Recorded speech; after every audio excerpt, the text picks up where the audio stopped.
Selamat pagi sahabat rohani yang dikasihi Tuhan. Sebelum kita mendengarkan firman Tuhan di pagi hari ini, mari kita berdoa.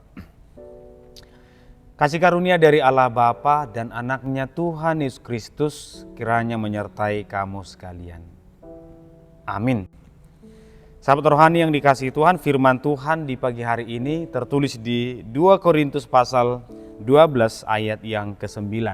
Saya akan membacakannya untuk kita semua. Namun jawab Tuhan kepadaku, cukuplah anugerahku bagimu, sebab justru dalam kelemahanlah kuasaku menjadi sempurna. Sebab itu aku terlebih suka bermegah atas kelemahanku, supaya kuasa Kristus turun menaungi aku.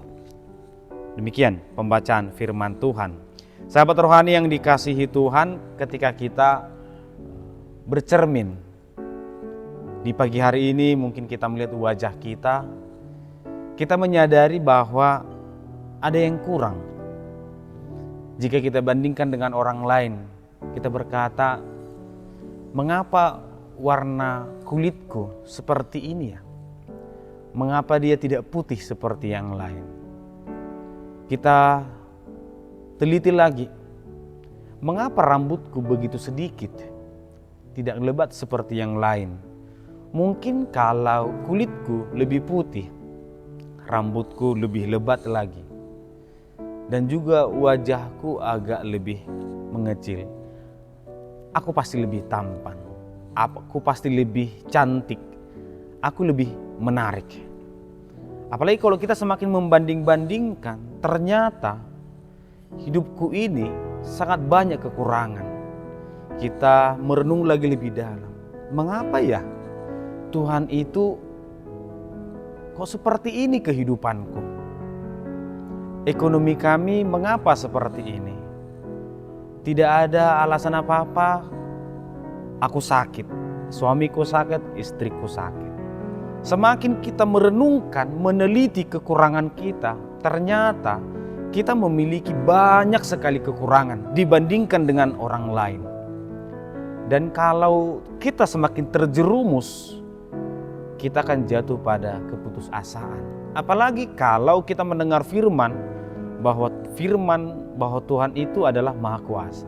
Maka kita akan berpikir, kalau Tuhan Maha Kuasa, mengapa Tuhan tidak memberikan yang terbaik?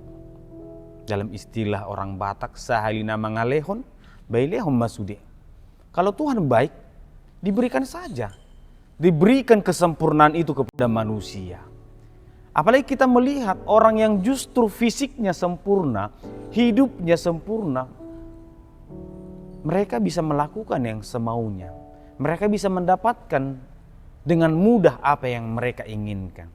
Tetapi pergumulan ini juga pernah dipergumulkan oleh Paulus. Tuhan, mengapa engkau tidak memberikan apa yang sebenarnya bisa membuat aku jauh lebih baik? Apa yang membuat aku jauh lebih sempurna? Apa yang membuat hidupku akan jauh lebih indah? Tetapi pada akhirnya Paulus mengatakan itu adalah duri dalam daging. Sesuatu yang memang akan ada dalam diriku yang membuat aku akan selalu mengatakan aku tidak sempurna. Mari kita bayangkan, seandainya Tuhan memberikan apa yang kita minta. Kita berkata, wajahku semakin cerah, tubuhku lebih kekar, lebih kuat, rambutku lebih indah. Pada akhirnya kita akan berkata bahwa aku sempurna, aku sudah luar biasa, aku sudah tidak membutuhkan apapun dari kalian karena segala sesuatu sudah ada dalam diriku.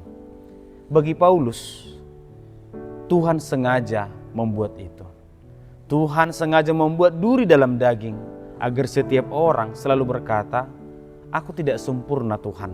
Aku tidak akan bisa berjalan tanpa kasih karunia dari Tuhan. Sehingga Paulus atau saya dan kita semua akan menerima segala kekurangan, segala ketidaksempurnaan itu sebagai cara kita untuk selalu memuliakan Tuhan. Seperti yang pernah saya sampaikan dalam khotbah minggu, ada sebuah buku yang sangat terkenal. Judulnya adalah Homo Deus. Di situ orang selalu berpikir bagaimana supaya manusia tidak mati. Bagaimana supaya wajah ini tidak menua. Kalau bisa usia kita itu atau tubuh kita itu seperti umur 40 tahun selama-lamanya. Bagaimana supaya kita tidak mati, supaya kita tidak sakit. Sahabat rohani yang dikasihi Tuhan, justru salah satu kesimpulannya adalah Tuhan tidak akan ada. Kita tidak akan pernah menyebut nama Tuhan karena segala sesuatu sudah ada. Sahabat rohani yang dikasihi Tuhan, saya yakin kita punya kekurangan, kita punya kelebihan. Mari berpikir realistis. Mari berpikir bahwa semua itu akan selalu ada. Melihat dari dua arah, bahwa kita punya kelebihan diberikan Tuhan, kita punya kekurangan diberikan Tuhan. Semua akan berjalan bersamaan. Justru dengan kelebihan itu, kita terpanggil untuk saling menolong. Dengan kekurangan itu, kita terpanggil untuk saling melengkapi. Nah, oleh karena itulah di bagian akhir, sebab itu terlebih suka untuk bermegah atas kekurangan atau kelemahan, kata Paulus. Supaya Kristus turun menaungi aku. Supaya aku selalu bergantung kepada Kristus. Supaya aku selalu berdoa kepada Kristus. Coba kita cek orang-orang yang berkenan kepada Tuhan. Orang-orang yang selalu Tuhan pilih. Mereka tidak sempurna. Di dalam ketidaksempurnaan itu, mereka selalu berseru kepada Tuhan. Tuhan, tolong aku, jaga aku. Maka sahabat rohani yang dikasihi Tuhan, kita juga bukan orang yang sempurna. Dan tidak akan pernah sempurna. Maka mari selalu bergantung kepada Tuhan.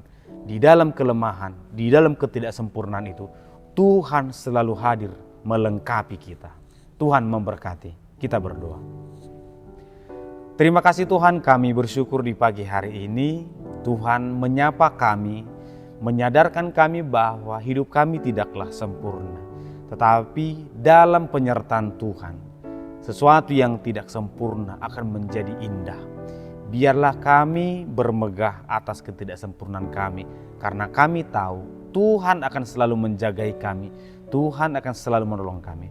Berkati semua pendengar firman di pagi hari ini, agar kiranya mereka tidak terjerumus karena kekurangan. Tetapi mereka percaya bahwa dalam kekurangan, Tuhan selalu ada untuk mereka. Dalam Kristus Yesus kami berdoa. Amin.